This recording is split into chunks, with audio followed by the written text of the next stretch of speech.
Hello there peeps, long time no see. What have I been up to? Well, not a lot. I've just got my van, the ambulance, emptied. I'm in the back of the van at the moment, I'm not sure if you can tell that.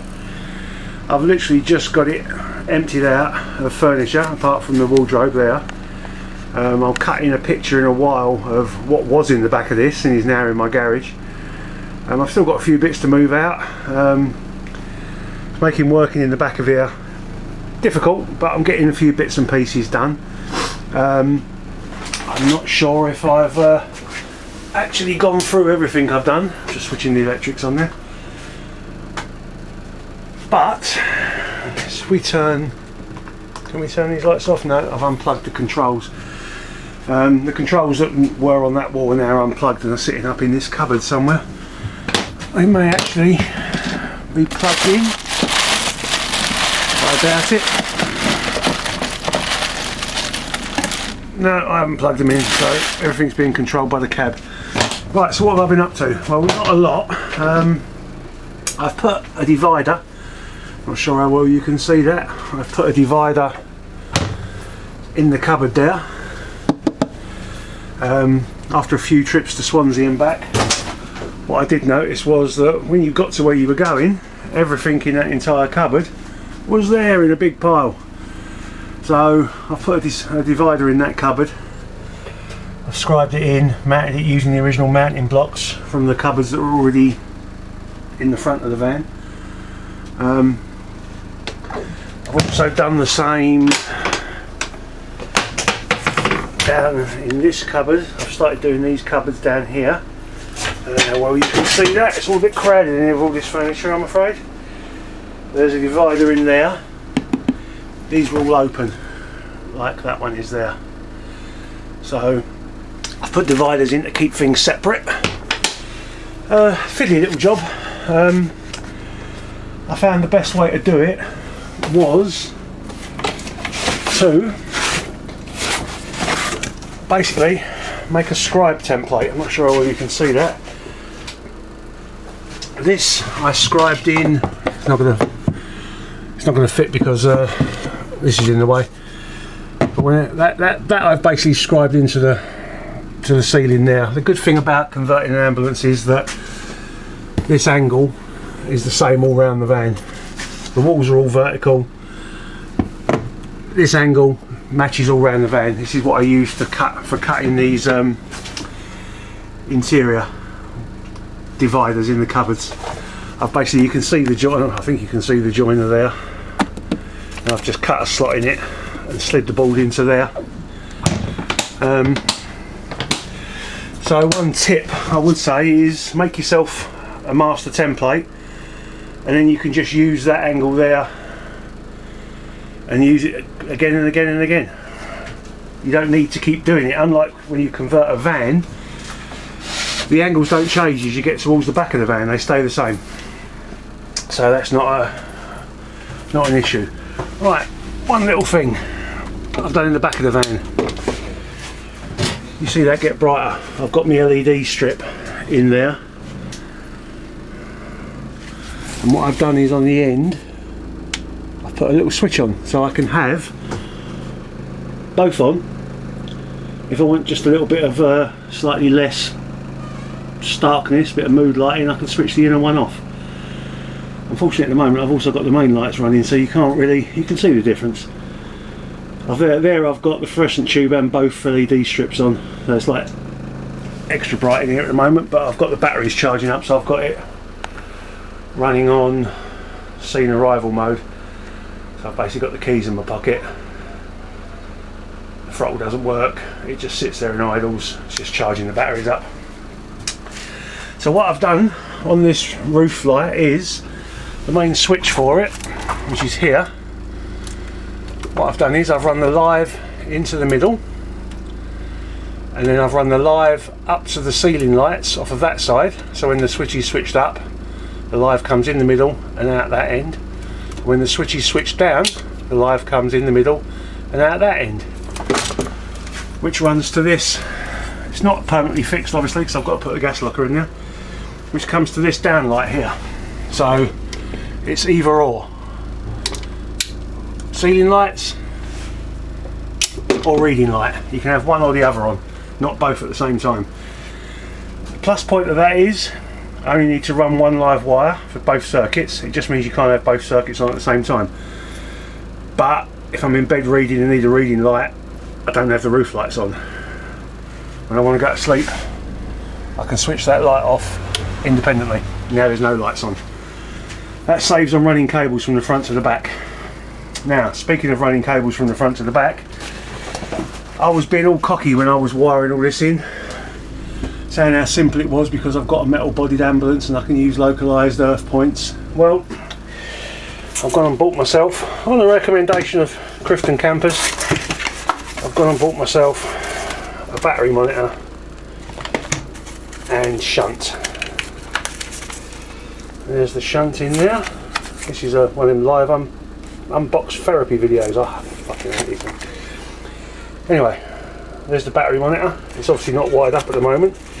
And the reason it's not wired up at the moment is because cocky sod me, who was so happy that he's got localised earthing, as you can see from that. At least I think you can see from that earth point up there. It's just a temporary one, so don't moan at me about the fact I screwed it through plastic. I know, but the screw goes into metal behind. It's just temporary. And the reason it's temporary is because of this thing. Because now I have to run all my earths back to the battery negative. Again, temporary battery. The best one I had at the scrap, it still works. I've got it running on that little 20 watt solar panel on the roof. It keeps it charged up.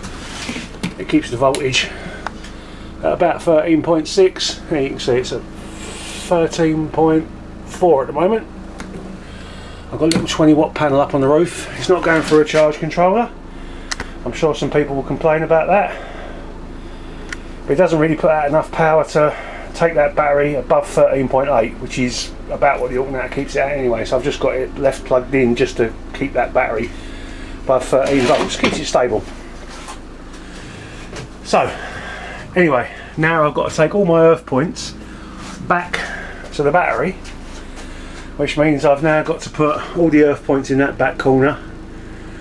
Instead of being a flash git and going, oh look, I can earth them locally, I've now got to run an earth cable all the way across the back into that cupboard. Fortunately, where I'm planning to run the Phoenix control panel, I've put in trunking inside the cupboards. So the earth point can run from there across the back, which is open behind that head crash pad, into that cupboard, into the open space above the cupboard, which all four corners, as you can see, that one's sealed off and that one's sealed off, and that is to seal off the inside from that open corner over there, which is practically impossible to seal with solid material. So I'm probably going to put a little cupboard up there. So I'm looking for some spare some spare ambulance cupboards if anybody's got any, because I want to be able to seal off that. I can build myself a new one. I've got enough of these aluminium struts left to seal off that corner, but I'd like to build a cupboard up there maybe, and then just seal it off at the top, just to give myself some, you know, decent moisture barrier. Anyway, the earth wire is going to be running back across there, down there, through that cupboard, across that little bit of trunk in there, up in the cupboard there, down through the wall, and back down to the, well, it won't go to the fuse box, it will go down, back down to the, well, it will go to the fuse box, and then the shunt can go on the negative terminal of the battery. If that makes any sense.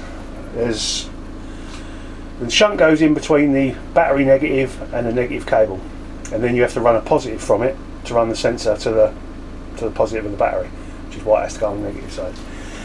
So I've just got to run a large negative cable. Well, it doesn't have to be that large, but I've got to run a negative cable back to the battery. That's where my batteries are going to be going. Yes, they're living inside because they're going to be lithium iron phosphate, Life PO4, whatever you want to call them. Whether I build my own or not is a different matter. I might buy them. Even Gadget John's changed his mind and gone to lithium iron phosphate batteries. Although I don't think he's really changed his mind. I think he's just changed his setup slightly. So that's where we are at the moment in the van. Not a lot's been done because literally this week I've just got rid of the furniture out of it. I've still got that wardrobe left to go. I've been making room in my garage. I'll insert a video about now of what I've had to take out of the van this week. And this is what's come out the back of my camper, and That's why I haven't been working on it for a month or so. Because Swansea's gone back into lockdown, I can't take this furniture down to Swansea. So it was in the back, stuck in the back of my van for a couple of weeks, and then I've emptied it into the garage. Then, when that's out of the way, I can get on with building my gas cupboard, as I've got 2 gasset refillable gas cylinders, 6 kilogram, to go in that cupboard there. I will have to build the cupboard. Unfortunately, that step isn't big enough. Let's turn this light on a bit. Actually, I can just turn that light on, can't I? It's perfect. That step down there isn't wide enough to take gasset bottles, and I'm not going to cut the floor out and start messing with the structural integrity of the van. I'm literally going to put a metal gas cupboard in there that comes out over the main floor, a sealed metal gas cupboard, be sealed off from inside the van. My bed will be over it, and when you open that door you'll have a gas cupboard coming up to about here, or come up to wherever the bed sits, which is about here. Then you'll have a step below it which will be separate storage, and then from where the gas cupboard is up will just be boarded in, because that'll be the inside the van. So I've got to keep the door that size because there's a lock top and a lock bottom. I don't want to start messing about cutting it in half and making it into 2 doors. I'll just bolt it off. I will be taking the door apart and insulating inside it, so I'll be losing sort of the thickness of that batten plus a bit of 18mm ply. So be it. And that's where we are at the moment. I've had a few issues with condensation. The main issue being, while I've been in here working recently, I've had that window open, and I decided what I would do would be to put this extractor fan on, which is what it's for. And what that actually caused was all the moisture to be sucked up out of this unit and then condense, and it literally sat inside this plate. This entire plate was full of water, and the first time I opened one of these it started raining inside the van. So now what I do is I keep this sealed, which is what I'll probably be having to do during the winter. Keep these sealed and just keep the roof vent cracked. Having the roof vent cracked and having the door window open keeps this entire front end of the van lovely and dry. The only condensation I get is on the back window, on the back door, which is behind that blind, which I'm not sure if you can see. There's a blind there, and behind that blind is the back window. That's the only one that gets condensation on it. Really what I need is that back window to be opening. So if anybody's got a Wilco bodied ambulance, or an ambulance of any sort, who's got one of those opening windows to take care of with a nice, or to get rid of with a fly screen, I'll be interested anywhere in the country, as long as it's not Scotland. Well, even if it's Scotland, it'd be a nice day out, a nice weekend out. I'll pick it up. If anybody's got any cupboards of any sort, I'll be happy to come and pick them up. I've got a Transit Connect so I can put cupboards in, and that's where we are at the moment. Not a lot's been happening because of the furniture situation.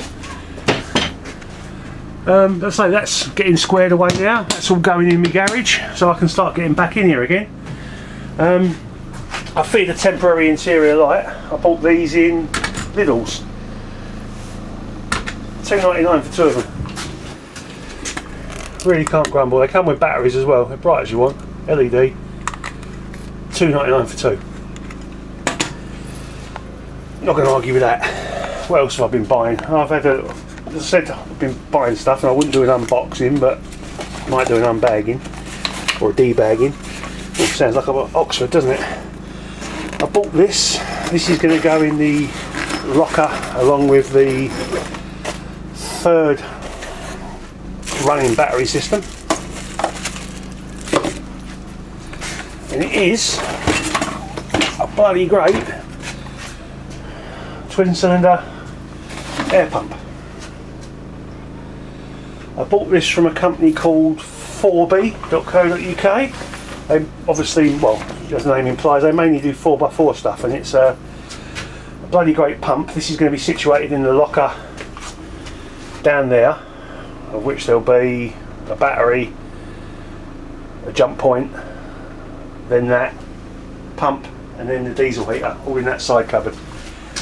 So the battery in that side cupboard will pretty much do nothing apart from run the offside jump point and the tyre inflator.